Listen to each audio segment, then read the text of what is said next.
విశాఖ ఉక్కు పరిరక్షణకై గుంటూరు కలెక్టర్ కార్యాలయం వద్ద రెండవ రోజు సత్యాగ్రహ దీక్షలను ప్రారంభించారు సిపిఐ రాష్ట్ర కార్యదర్శి సభ్యులు జంగాల అజయ్ కుమార్. ఈ సందర్భంగా ఆయన మాట్లాడుతూ విశాఖ ఉక్కును ప్రభుత్వ రంగం సంస్థల్లోనే కొనసాగించాలని, విశాఖ ఉక్కు ప్రైవేటీకరణను విరమించుకోవాలని, కాంట్రాక్టు కార్మికులను తొలగింపు నిర్ణయాన్ని విరమించుకోవాలని కోరుతూ రాష్ట్ర వ్యాప్తంగా రెండో రోజు అన్ని కార్మిక సంఘాల ఆధ్వర్యంలో కలెక్టర్ కార్యాలయాల వద్ద చేస్తున్న సత్యాగ్రహ దీక్షలు చేయాలని పిలుపునిచ్చారు. విద్యార్థులు 72 మంది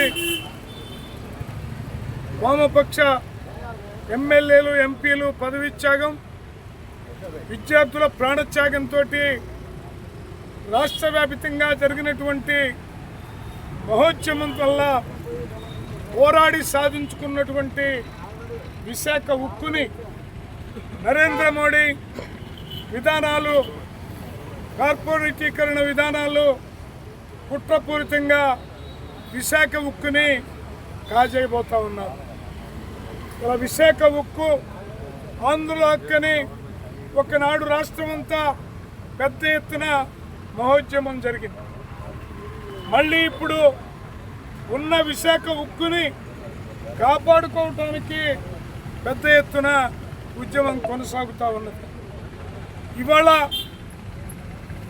కార్మిక సంఘాలు దీక్షలో కూర్చుంటా ఉన్నాయి అన్ని ప్రాంతాల్లో, అన్ని జిల్లాల్లో.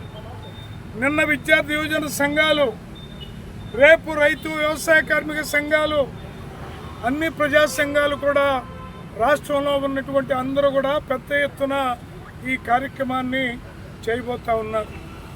ఇవాళ నరేంద్ర మోడీ గత ప్రభుత్వం జగన్మోహన్ రెడ్డి అధికారంలో ఉన్నప్పుడు దీన్ని అమ్మటానికి కావాల్సినటువంటి ప్రయత్నం చేసినప్పుడు జరిగినటువంటి ఆందోళన ఫలితంగా ఒక్కడుగు వెనక్కి వేయడం జరిగింది. ప్రజల్ని కొద్దిగా సంతృప్తిపరచడానికి అసెంబ్లీలో ఆయన తీర్మానం చేయడం అనేది జరిగింది.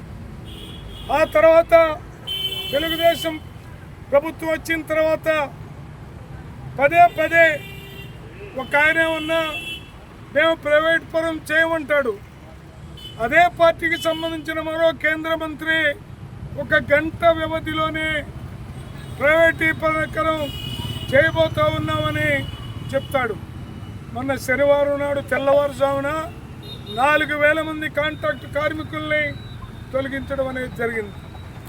అలాగే దాన్ని పరిశ్రమగానే ఉంచి నిర్వీర్యం చేయడానికి కావలసినటువంటి అన్ని చర్యల్ని ఈ ప్రభుత్వాన్ని పెట్టుకొని పైనున్నటువంటి నరేంద్ర మోడీ కుట్రలో భాగంగా విశాఖ ఉక్కుని కార్పొరేట్ సంస్థలకి అప్పచెప్పేటటువంటి ప్రయత్నం జరుగుతూ ఉంది.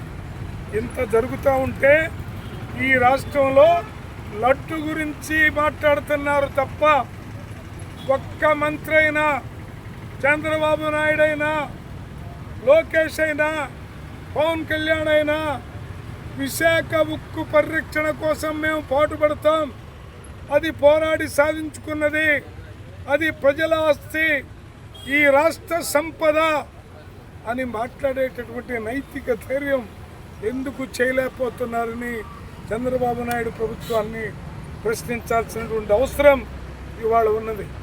కానీ ఒకటే చెప్తున్నాం, ప్రజలు ప్రభుత్వాన్ని చూస్తారు. వాళ్ళు ప్రజల కోసం లేవు అనుకున్నప్పుడు గత ఫలితాలే రాబోయే రోజుల్లో పునరావృతమేంటి అని హెచ్చరిస్తూ ఈరోజు ఈ దీక్షలు జయప్రదం కావాలని ఆకాంక్షిస్తూ ఉన్నాను.